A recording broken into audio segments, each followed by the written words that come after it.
So unfortunately, all good things come to an end eventually. We are winding down to the last day now with the Nissan Z here at my house. So a couple months ago, we had an automatic Performance Z to play with for a week, and now we've had a manual Performance Z to play with for a week, which does of course make me even more antsy to get my own car. It seems like it could be as late as March of 2023. We're really not too sure yet. There's been a few customer deliveries. However, from what I've seen, there is a hold on some of the performance manuals for some reason.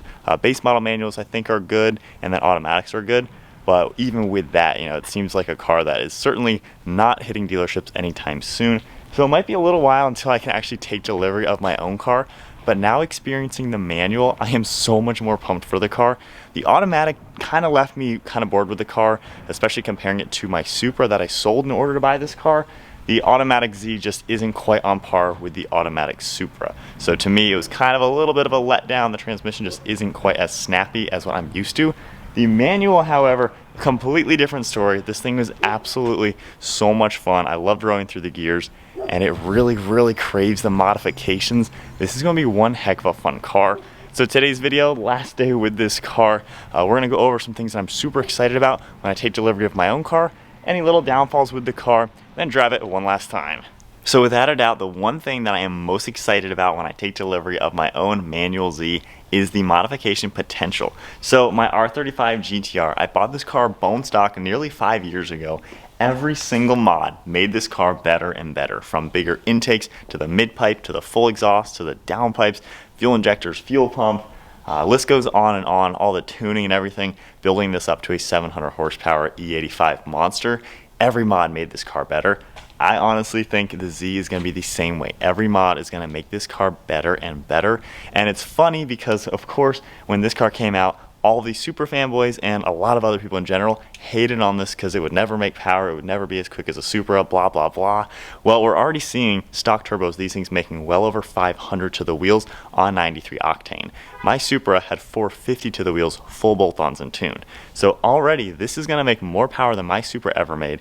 With bigger turbos, this is into the 6s, which the Supra also needs a bigger turbo for that. So honestly, this is going to make awesome power. We're already seeing that with just the 1 or 2 cars that have been built up, but this thing is going to make some sick power. It's going to be such a blast. I mean, bigger intakes, better heat exchanger setup, full exhaust tuning. I'm going to do flex fuel on mine eventually. I mean, this thing is going to be a powerhouse. The stance and everything, I am so pumped. I have already what I want to do for wheels in my mind. I know exactly what it's going to look like, and it's going to be a little wild, a little crazy, but I have a super awesome idea for my Z. I'm going to get a blue one and do something funky with the wheels, but it's going to be such a fun car to soup up, just like the GTR. I feel like every mod is going to make this better and better. So I am just so looking forward to that. I have a list already written down of everything I want to do to the car, and after driving it with a manual, it's so much fun. I can't imagine this thing making 600 horsepower. So I am so pumped for the modifications. So modifying the new Z is certainly going to be an absolute blast. Now when I get my Performance, I'm not sure how far I'm going to take that car, just because as soon as the Nismo is available for sale, I'll be selling it to buy the Nismo edition. I had a 2012 Z, traded that in for a 2016 Nismo. The bucket seats in that car were insane, and I am hoping so much that the new Nismo edition, hopefully Nismo does come out, but hopefully it has those same bucket seats, because that's going to be a long-term car. So this will be more of a short-term car. I'm going to play with it until the Nismo is available, but either way, once I get into the Nismo, big turbos, E85, 650 horsepower, we're going to make that thing a monster. So with that said, things I'm not exactly looking forward to, kind of like I already mentioned about the seats, is this car, I'm not a fan of the seats. Now, when I had my 2012, they have the same seats as this car. The normal Z has the same seats. I don't like the bases. I feel like this is way too short. It comes up to my leg about here, and there's like this much space until I get to the joint of my knee. So I feel like I'm just too tall for the car. Now, I'm 5'11", not anything crazy, 6 feet with shoes on. Headroom and everything, I'm fine. My legs just feel way too long and high up for how low these seats are. I just feel like there's so much space all up in here if my feet are anything other than stretched out completely. And even when they are, because the seat kind of rolls down a little bit, I don't know if you can really tell, it just feels like you're sitting on top of the seat and you're not sunken into it like in a bucket seat. So I already know I'm not the biggest fan of the basic seats that are going to come in this car. That's why I'm hoping the Nismo will have bucket seats in it. But regardless, you know, they're not that bad. I'm kind of getting used to them. However, it's the same short bases that the old Z had. So I just feel like there could be a longer seat to where it really cradles your leg. But now in the GTR, as you can see, the bottom of the seat goes all the way up to the joint of my knee. So I really feel like I'm sitting in the seat. It's completely cradling my legs nicely. And I just love how long this goes all the way up to my leg, to where I feel like I'm just totally like sitting in the seat. In the Z, it feels like my leg is way up here and there's all this empty space. So I'm not the biggest fan of the stock seats, like I've said. And like I said again, I just hope we get the buckets in the new car when they come out with the Nismo. But it's kind of my only downfall really with the car that I'm not looking forward to. I just want better seats in it the way it sits stock. Aside from that, that's really the only negatives. Now this is a pre-production car. Only thing I feel like might be changed, this line right here of the paint, there's a hard edge from the paint. So I'm curious if the production model won't have that. You can probably hear that. So that is a hard line. The black is painted on top of the yellow. Therefore, going this way, you can feel that edge. So it'll be curious to see if the production car doesn't have that. And then another interesting thing is this car has a different muffler than the red one we had. You can see this has a standard muffler. On the red car, it had more of an X-pipe resonator type design that was a little odd looking.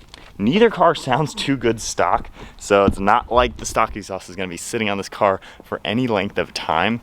But it's interesting that the automatic and then the manual have different mufflers. But with that said, let's take this for one last drive it in the rain a little bit, which means we might get just a little bit sideways, but this thing has been such a blast. So as far as the interior goes, I like being in this car. I think it's a pretty comfortable, roomy vehicle. I especially like the storage you get up front. I mean, you can fit your cell phone here, really convenient. The 2 cup holders, the way this whole piece is designed is really practical to have 2 cup holders and then the sliding armrest. And then of course you press the button and it opens up. Only downfall I'd say, this does rattle a little bit, as you can hear, so you know, there's stuff like that. Other than that, the interior quality is pretty good. A lot of people ask me how this compares with a Supra as far as the refinements in quality. It is a small step down. I wouldn't say by much though. It still feels nicer than the 370 actually. It's pretty decent feeling. The leather you feel is pretty nice. So it's decently refined, not quite on a BMW level of course, but quite honestly it's pretty nice. The full black interior to me doesn't really look all too sporty. However, the one with the red or the blue, or even probably the one with the yellow, that looks really cool. So I think if you get a color on the interior, it really makes it feel nice and sporty. And refinements are good enough. It's kind of what you would expect the car to feel like. It's nicer than the 370, not quite as nice as a Supra, but it's also a cheaper car than a Supra, option to option.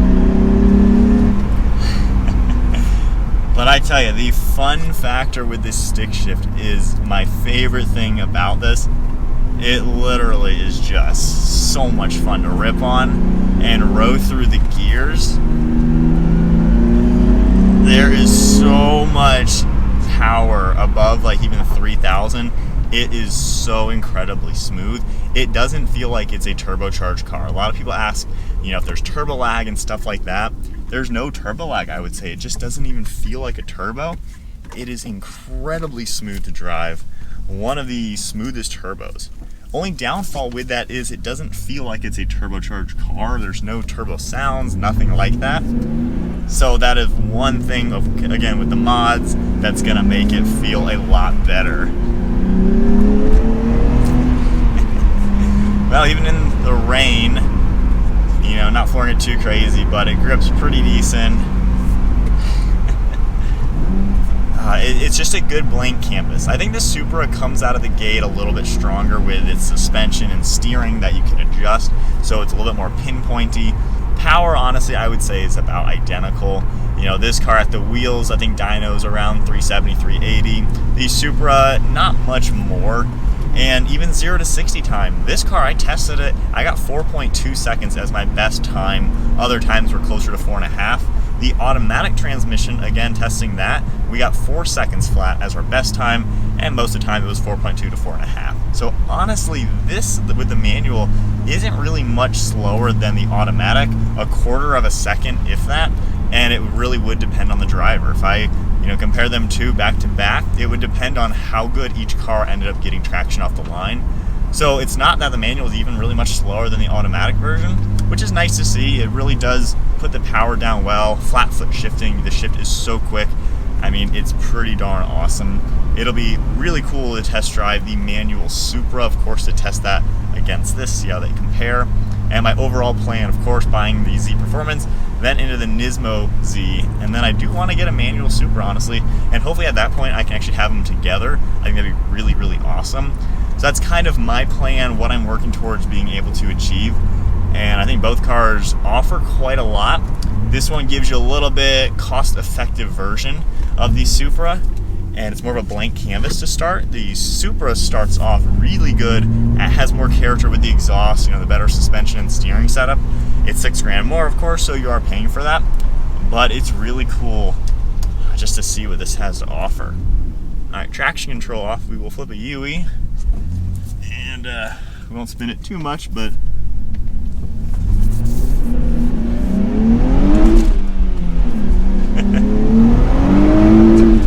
Alright, little tail happy. This is going to be such a fun car. Like, I can't stress enough, the manual makes this car what it is. But I think that is then it. I'll go a little bit harder in my own car trying to drift it, not with this car. So there is my final drive now in the manual Nissan Z. All I can do now is sit and wait for the cars to hit dealerships so I can actually buy my own car. Now, as far as pricing goes, I'll be paying MSRP, and as you guys have seen, there are some sitting for like 120 grand. Those cars aren't actually sitting there to sell. Those are just dealers who want to hold the cars and not sell them. When I worked at our dealership, we had a wide body GTR that we had listed for 100 grand because we didn't want to sell the car. We just wanted to have it, use it for car shows and things like that. When we decided to sell the car, we lowered it down and sold it for like 70 grand. Now, the proto specs that have sold, those have sold for around 80 grand, and that's what I'm seeing actual cars that dealers are trying to sell are listed for. Once normal supply starts hitting dealerships, MSRP will be the going rate. The same thing happened with the Toyota Supra. All the launch edition cars were sitting there for like 80, 90 grand. Once normal cars started coming, they dropped quickly. So when I bought my Supra, same thing. They offered me a launch edition for like 80 grand, told them no, and within 2 days they were at MSRP on that exact same car, and then my white premium came in and I bought that for sticker. So with the Zs, again, same thing, just don't buy them over sticker. It's stupid to pay 80 grand for this car, so don't waste your time doing that. Just wait until the market kind of gets a little bit more normal, cars will start hitting dealerships, and everyone who's already on the list to buy them, like me, will pay sticker for them. So I'm not too worried about that. But it is a waiting game, and I don't quite know when. Hopefully, probably not this year. Honestly, it'll probably be early next year. But with that said, the new Nissan Z is definitely a heck of a lot of fun, especially in the stick shift form, and the modification potential is going to be through the roof. Hope you guys enjoyed today's video and all the Z content I've been able to do with the two press cars. It's been definitely a great opportunity, and I appreciate Nissan for lending the cars for both of the weeks that we had them. But now, it's game time. Let's get the real car here. Hopefully my car will be here soon enough. But that is it, guys. I'll see you in the next video.